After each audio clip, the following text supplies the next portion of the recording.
Hey, good morning, everyone. Good morning, good morning. So, excuse me. I hope everyone have an amazing day.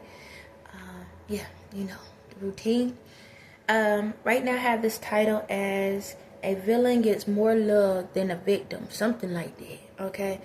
And, what brought me to this topic is I had a conversation. I've talked to someone before about this situation. I've been through this situation, and then earlier I was eating breakfast and I saw a TV show about the situation. So let me say it like this. Excuse me. I was watching Tyler Perry House of Pain. So let me first say this. Just because I may not like the things that Tyler Perry is doing doesn't mean that I can't still watch the show, because he has amazing characters, amazing people that play the roles. Excuse me. So like in any of his movies and TV shows and stuff, he has a lot of great potential, not potential, but a lot of great people that play these different roles in TV shows. Just because I may not feel like how one person doing something doesn't mean I gotta take it out on everybody else. So yes, I still watch the shows. I may not like how certain things are, and I may not like what his agenda is, but the thing about it is talent when it comes to the people that works on his team. So I thank you, the ones that's on the team. When I said something about Tyler Perry, that don't mean shut down them. Okay, we can take out the bad fruit so the rest of the fruits on the tree can grow the way they need to grow. It's really like that, okay? So I'm not a hater, okay? I'm not one of the ones that be like, oh, excuse me, throw everybody to the side. Nah, okay? Because just because they stayed on their purpose and their lane and somebody decided to derail doesn't mean that all the carts got to stop, okay? What happens when one cart gets stopped? We take that car out and then put the rest up here, okay? Instead of him want to be a leader, he want to be a caboose, and so we got to, test behind up. But anyway, back to my message. All right, so it was an episode on Tyler Perry House of Pains, and I just seen the ending part. I seen the full episode a long time ago, but I can't remember all of it. But I saw what I need to saw. So this was the episode when little Malik, when he was younger, and he had a friend, and she was pregnant, and he wanted her to come to the house to eat dinner with the family. All right, excuse me. And the family didn't know that she was pregnant. And they thought that he was the baby daddy. However, what I'm trying to get to is this. So the child was raped, okay? The child was raped. And the mom knew the child was raped, but the child said that it was some stranger that raped her. However, it was the stepdaddy, all right? And she didn't want to tell her mom it was a stepdaddy. And this is a conversation where I realized that it's bigger than people don't know. It's not the fact that a lot of people want to play victim. It's the fact that they don't want the villain to be a victim, if that makes sense, okay? There's a lot of people that been through different things in life where somebody hurt them real bad or done something, but they love that person still. So in this situation, she didn't want to tell her mother because she didn't want to hurt her mother, okay? So she protected the stepdad. But at the same time, in some situations, some kids have better relationships, and I'm gonna say this, and I know you're gonna be like, what? Y'all be surprised. When a parent is absent and they're not always in the child life, and you know how it feels, females and guys, when you have that person that pops in, pop out, they love bomb you, that they'll just show you a little bit of love and then they don't care, or you see them pay more attention to other people than they pay attention to you, so it hurts. But then you have this other person that comes in and they live in a home with you and they show you some form of love and they talk to you, they listen to you, they do little activities with you, and lo and behold, then find out that person is a villain.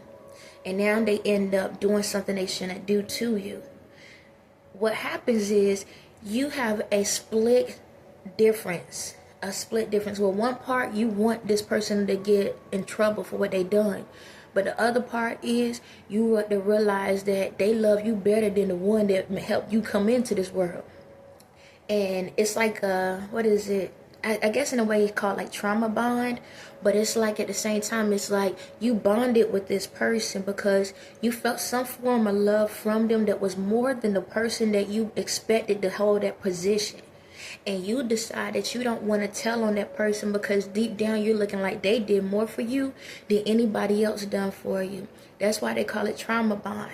Okay, because even though in the midst of the trauma you went through, you still felt more love from that person than anybody else.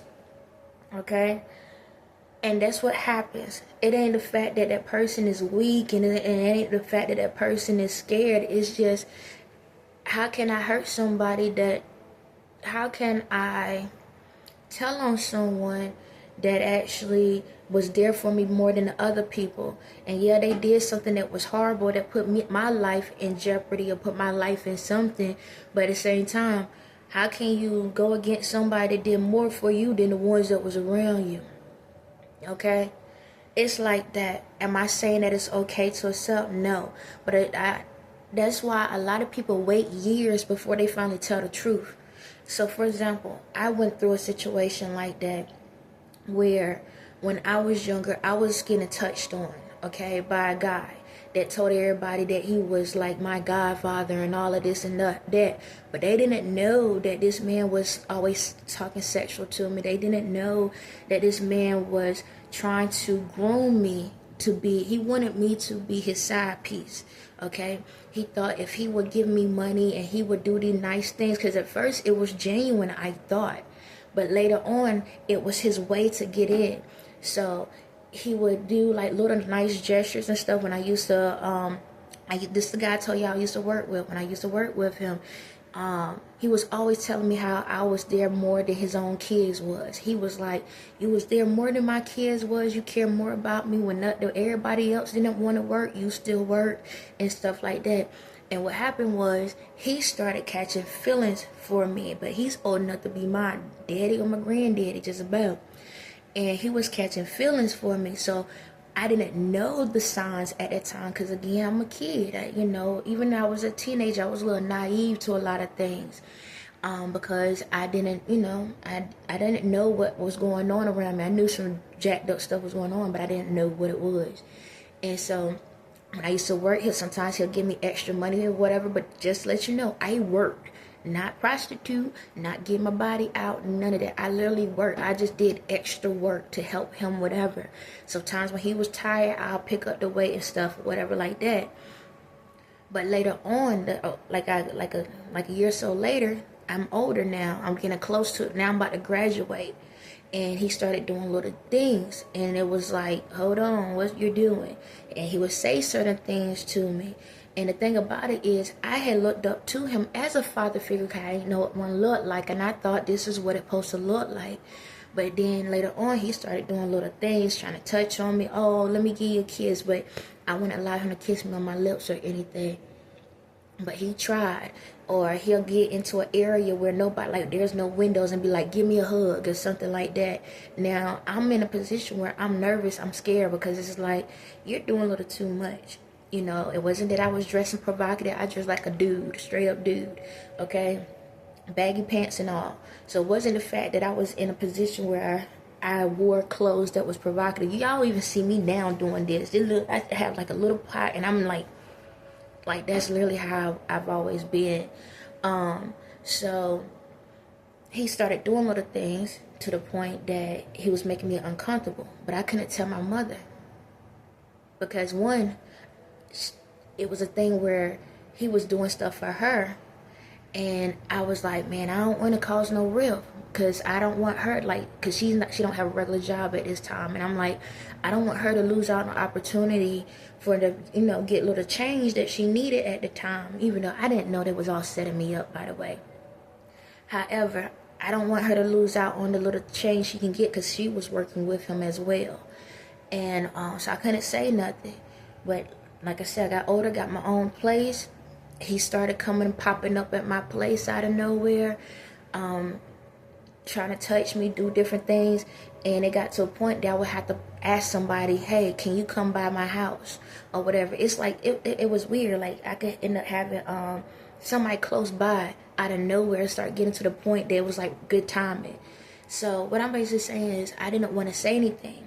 And yeah, I could have reported him at a younger age, but it was like, well, out of all the people that I know, he was the only one that treated me, at least made me feel like a human being that I thought, compared to what I was getting.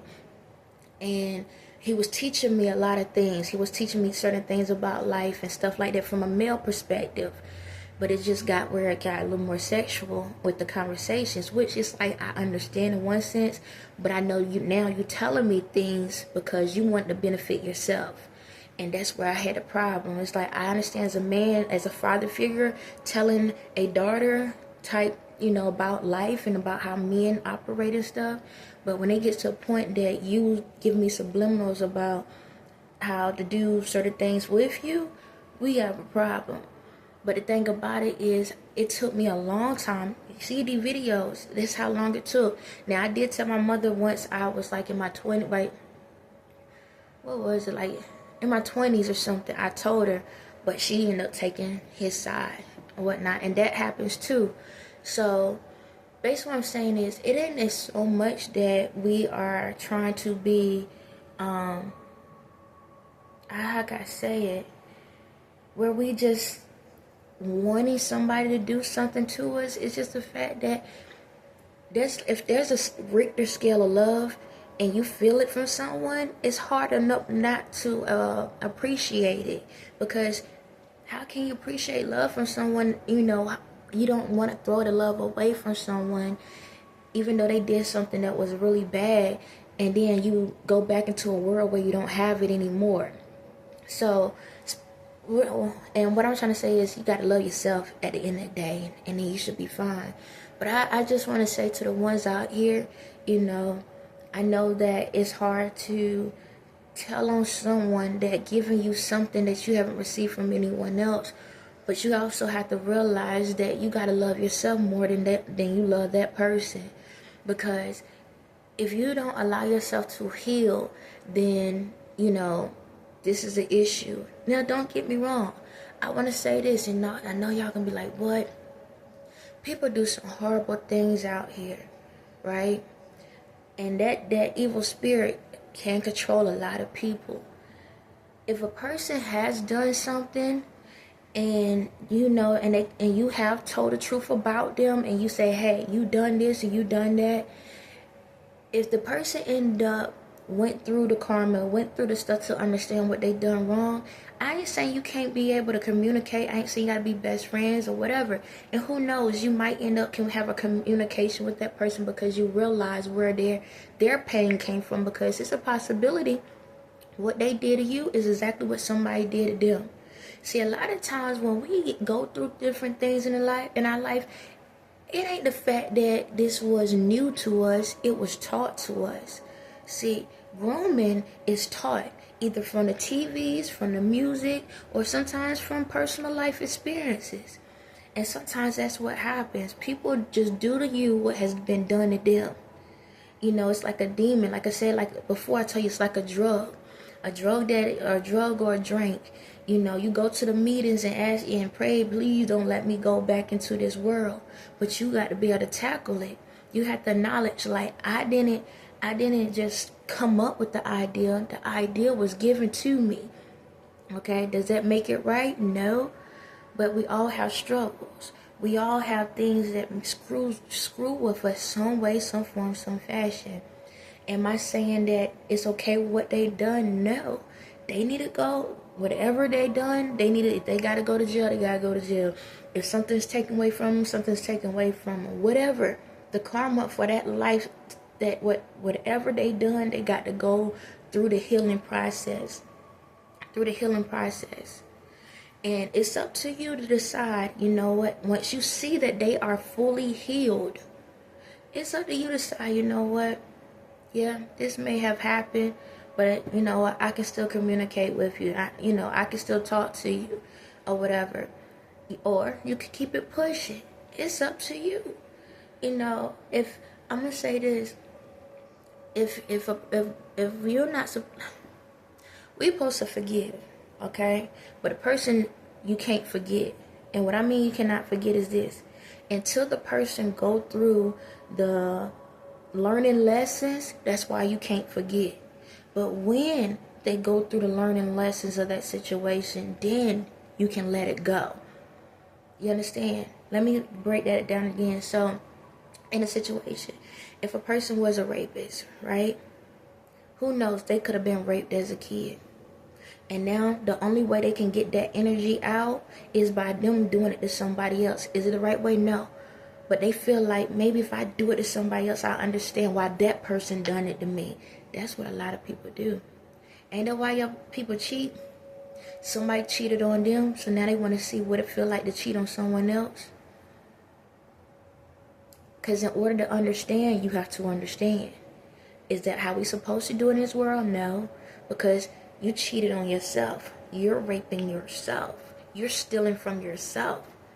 Now you thinking you projecting that on someone, but it's all you that got to deal with the pain after it's done. That's the thing. So I don't want y'all to sit back and feel bad because you don't want to hurt your mom's feelings, or you don't want to hurt your dad feelings, your stepdad, or your cousin, your brother, sister feelings, or whoever the family member is that done something heinous to you. You know, if you love them, you'll be honest about what they done to you. See, that's the thing. Y'all think that, oh, like I'm going to hold them down and, you know, I ain't going to say nothing. But guess what? If you don't say something, they're going to do it to somebody else. It's like a drug. Once you get away with it once, you want to try again. And you're going to try again, and you're going to try again. You understand? And it takes a strong person to stand up to the villain that's in their life and let them know, I understand, you used to be a victim. But I'm not going to be accepting the karma off your villain ways. And I'm not about to sit back and not say anything and then I become a villain in somebody else's life because I didn't allow myself to understand I was a victim. So, all I'm saying is, if you really felt that that person in your life shows you more love than anybody else, or you really feel like, oh, I don't want my, hurt my mom's feelings, you hurting them by allowing them to still sleep with someone that you know is a villain. You, vice versa, man, you hurting them more. Allow them to go through that process and take it in at that moment. Because how will you feel 20 years down the lane? Mom, guess what? You know the dude that your husband, he had to rape me. Now they've been living with this person for 20 years, and they feel like they have, they didn't, how can I say it? They didn't protect you for 20 years. You know what type of stress you just put on that parent. And I know you're like, well, the parent should know. Hey, some people know how to cover up a lie real good. It takes a strong-minded person to see underneath a veil that's not pulled up. Ask yourself, how many times y'all got to peep out the window just to see who's riding by? You hear noise and this and that. This is the thing. I'm going to make it say it like this so you can understand. In your neighborhood, how many of y'all can be in your house and a car go by and you already know who it is when the car go by? When y'all hear somebody's voice outside, you already know who it is without going out there. Some people can see with the veil being covered. Some people have to go and look out the blinds to see what's going on. Okay? There's a difference. So my thing is this. Don't get mad at the parent if they don't understand what's going on, because guess what? The blinds are closed. So open the blinds up so they can see. Show them the truth. It's not what you say, it's how you say it. I know that's the other part to it. It's like, well, I told them. Did you talk to them or you yelled at them to get their attention? Sometimes you got to do things in other ways. I know in a way it sounds like you're being sneaky, but it's not. You need to say, hey, Mom, can you go in the room real quick? Why you need to go? I just want you to see something real quick. Can you go in the room? Your dad about to come in. I know. Go in the room. Just go in the closet for me real quick. I need you to see something. What does you need me to see? I need you to see something. Go in the closet. All right? And don't say nothing. until I say come out. I just want to show you something. Okay? Alright. Dad come walk in the door. Hey baby, how you doing? You gonna give daddy a kiss like you been giving me? What you mean? Dad, you know I don't want to kiss you like that. Nah, don't give me no cheek. You know I like those lips. Daddy, what about mom? What about mom? Why about mom? Why you out there like, you know, mom, we can't do this. You know I don't want, no, I don't. No, what I tell you. Matter of fact, go in that room and do what we normally do. What is that we do? You know what we do. Dad, you know I tell you I don't want to do this. This is not what I want. You know it. I don't care. Your mom not here, you gonna go in that room. I told you that I don't want to do it.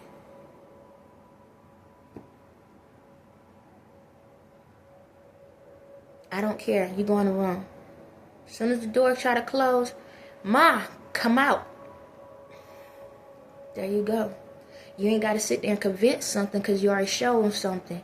That's how you open the blinds up so they can see. Because when the door closed, they know who the voice is. On that note, you have a blessed day.